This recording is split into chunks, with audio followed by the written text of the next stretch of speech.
ನೋಡಿ,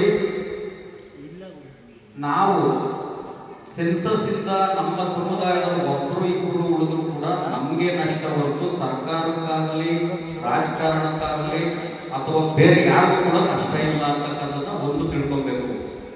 ಇಲ್ಲಿ ಮುಖ್ಯವಾಗಿ ನಾವು 3-4 ಅಂಶಗಳನ್ನ ಗಂಭೀರವಾಗಿ ಪರಿಗಣಿಸಬೇಕು.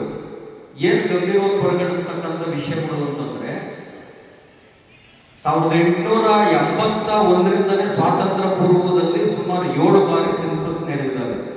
1947ರ ಹೊತ್ತಿಗೆ 7 ಬಾರಿ ಸೆನ್ಸಸ್ಗಳಾಗಿದ್ದಾವೆ. ಸ್ವಾತಂತ್ರ್ಯ ನಂತರದಲ್ಲೂ ಕೂಡ ಸೆನ್ಸಸ್ ಆಗಿದೆ. ಸ್ವಾತಂತ್ರ್ಯ ಪೂರ್ವದಲ್ಲಿ 1921ರಲ್ಲಿ ಕರ್ನಾಟಕ ರಾಜ್ಯದ ಒಟ್ಟು ಜನಸಂಖ್ಯೆ ಏನ್ ಹೇಳ್ತಾರೆ, 50,45,499 ಜನಸಂಖ್ಯೆ ಇದೆ ಕರ್ನಾಟಕ ರಾಜ್ಯದ 1901ರಲ್ಲಿ. ಅದರಲ್ಲಿ ಅಲ್ಲಿವರೆಗೂ ಕೂಡ ಜಾತಿ ಗಣತಿ ಆಗಿರಲ್ಲ, ಜನಸಂಖ್ಯೆ ಗಣತಿ ಆಗಿರ್ತದೆ. 1901ರಲ್ಲಿ ಜಾತಿ ಗಣತಿಯನ್ನು ಮಾಡಿ ವಲಯ ಸಂಬಂಧಿತ ಜಾತಿಗಳು ಸುಮಾರು 5,77,166 ಜನ ಇರ್ತಾರೆ. ಮಾದಿಗ ಸಂಬಂಧಿತ ಜಾತಿಗಳು 2,76,821 ಜನ ಇರ್ತಾರೆ. ಅರ್ಥ ಮಾಡ್ಕೊಳ್ಳಿ. ಅಂದ್ರೆ ಅರ್ಧಕ್ಕರ್ಧ ನಾವು ಜನಸಂಖ್ಯೆಯಲ್ಲಿ ಅತಿ ಹೆಚ್ಚು ಜನರನ್ನ ನಾವು ಹೊಂದಿದಂತಹ ಸಮುದಾಯ. ಅದಾದ ನಂತರದಲ್ಲಿ 1921ರಲ್ಲೂ ಕೂಡ ನಾವು ಬಲಗೈ ಸಂಬಂಧಿತ ಜಾತಿಗಳು 11.97% ನಾವಿರ್ತೀವಿ. ಎಡಗೈ ಸಮುದಾಯ ಕೇವಲ 5.01% ಇರ್ತಾರೆ. ಮೊನ್ನೆ ನಿಮ್ಗೆಲ್ಲರಿಗೂ ಗೊತ್ತಿರುವುದು ನಮ್ಮ ಶೈಕ್ಷಣಿಕ ಮತ್ತು ಸಾಮಾಜಿಕ ಜನಗಣತಿ ಲೀಕ್ ಆಗಿದೆ.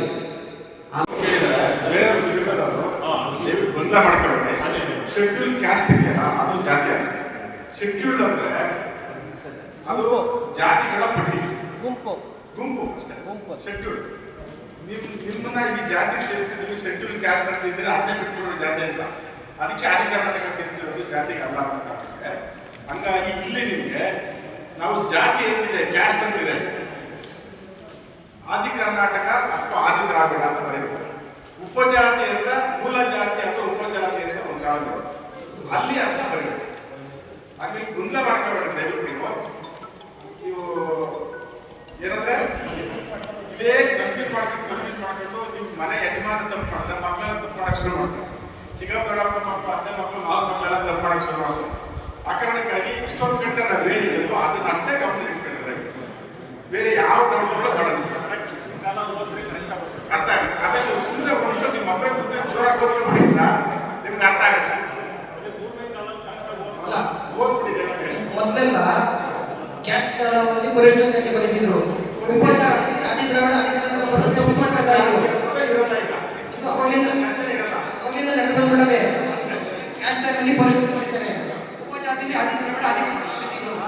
ಈಗ ನಮ್ಮ ಒಂದು ಸಮೀಕ್ಷೆ ಪ್ರಕಾರ ಏನಾಗುತ್ತೆ, ಈಗ ಕ್ಯಾಸ್ಟ್ ಕಾಲದಲ್ಲಿ ಆದಿ ದ್ರಾವಿಡ ಆದಿ ಕನ್ನಡ ಬರೀರಿ, ಉಪಜಾತಿಗಳಿಗೆ ವಲಯಗಳು ಚಲವಾದಿಂದ ಮೂಲ ಜಾತಿ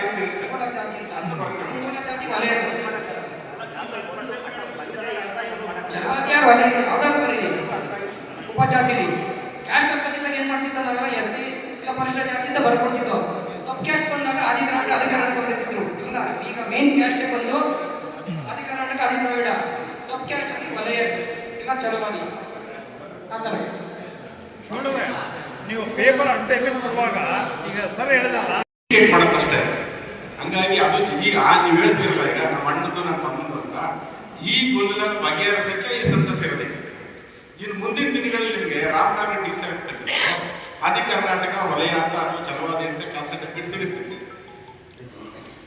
ಮಾದಿಗರಿಗೆ ಆದಿ ಕರ್ನಾಟಕ ಅಂತಿದ್ರೆ ಅವರಿಗೆ ಮಾದಿಗ ಸರ್ಟಿಫಿಕೇಟ್ ಅಂತ ಸಿಗುತ್ತೆ. ಕ್ಯಾಸ್ಟ್ ಸರ್ಟಿಫಿಕೇಟ್ ಮಾದಿಗ ಅಂತಾನೆ ಇರುತ್ತೆ. ಕೊರಗರಿಗೆ ಕೊರಗರು ಅಂತ ಇರುತ್ತೆ, ಲಂಬಾಣಿ ಅಂತ ಇರುತ್ತೆ. ಗೋವಿನಲ್ಲಿ 5-6 ತರ ಗೋವಿ ಇದ್ದಾರೆ. ಅವೆಲ್ಲ ಕೊಡಲ್ಲ. ಈಗ ರಾಜಭೋವಿ ಆದ್ರೂ ಅಷ್ಟೇ, ಕಲ್ಭೋವಿ ಆದ್ರೆ ಯಾರು ಅಂದ್ರೆ ಒಡ್ರೆ ಗೋವಿನೇ, ಅವರೆಲ್ಲರೂ ಗೋವಿನೇ ಅಂತ ಕೊಡ್ತಾರೆ. ಈಗ ರಾಜರ ಹತ್ರ ಕೆಲಸ ಮಾಡಿದ್ರು ರಾಜಭೋಗಿಗಳು, ಇಲ್ಲಿದ್ದವರು ಅವ್ರ ಸಂಬಂಧಿಕರಲ್ವಾ. ಆ ಕಾರಣಕ್ಕಾಗಿ ಆ ಗೊಂದಲಗಳಿಗೆ ತೆರೆ ಎಳೆಯೋ ಕಾರ್ಯಕ್ರಮನೇ ಈ ಜಾತಿ ಜನಗಣತಿ. ಅದಕ್ಕೆ ಮೂಲ ಜಾತಿ ಉಪಜಾತಿ ಅಂತ ಬರೆಯೋವಾಗ ನಿಮ್ಮ ಮೂಲ ಜಾತಿ ಉಪಜಾತಿಯನ್ನ ಬರೆಯೋದ್ರ ಮುಖಾಂತರ ಈ ಗೊಂದಲಗಳಿಗೆ ತೆರೆ ಎಳೆಯಬೇಕು ಅಂತ ಈ ಕೆಲಸ ಮಾಡಿದೆ. ಅಷ್ಟು ಗಮನಿಸ್ಕೊಂಡ್ರೆ ಸಾಕು. ಸಿಂಪಲ್ ಸರ್, ತುಂಬಾ ಕಾಂಪ್ಲಿಕೇಶನ್ ಮಾಡ್ಕೊಂಡು ಜಾತಿ ಆದಿ ಕರ್ನಾಟಕ ಮೂಲ ಜಾತಿ ಬ್ರಾಕೆಟ್ ನಿಮ್ಗೆ ಯಾವುದು ನಿಮ್ಮ ಜಾತಿ ಬರೆಯಲ್ಲ ಅಷ್ಟೇ. Thank you. ನೋಡಿ ಸರಿ ಕಡೆ ಎಲ್ಲರೂ ಓಕೆ. ರಾಜವರೇ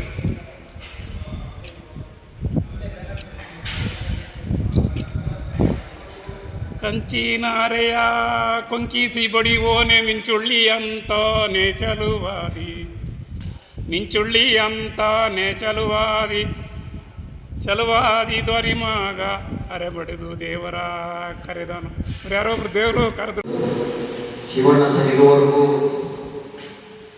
ಜಾತಿ ಗಣತಿ ಎಲ್ಲಿಂದ ಪ್ರಾರಂಭ ಆಯಿತು, ಆ ಜಾತಿ ಗಣತಿಯಲ್ಲಿ ಹೇಗೆ ವಲಯ ಸಮುದಾಯವನ್ನ ಮರೆಮಾಚಿದ್ದಾರೆ ಮತ್ತೆ ನಮ್ಮ ಇದರ ಬಗ್ಗೆ ವಿಸ್ತೃತವಾಗಿ ಮಾತಾಡಿದ ಬಂದರೆ ಈಗ ತಾವುಗಳು ಅವರು ಮಾತಾಡಿದಂತಹ ವಿಚಾರದ ಮೇಲೆ ಏನಾದರೂ ಪ್ರಶ್ನೆಗಳಿದ್ರೆ ದಯಮಾಡಿ ಮೈಕ್ ಕೊಡ್ತೀವಿ. ಅಲ್ಲೇ ಸ್ಥಳದಲ್ಲಾದರೂ ಆಗ್ಬೋದು ಅಥವಾ ಇಲ್ಲಾದರೂ ಆಗ್ಬೋದು.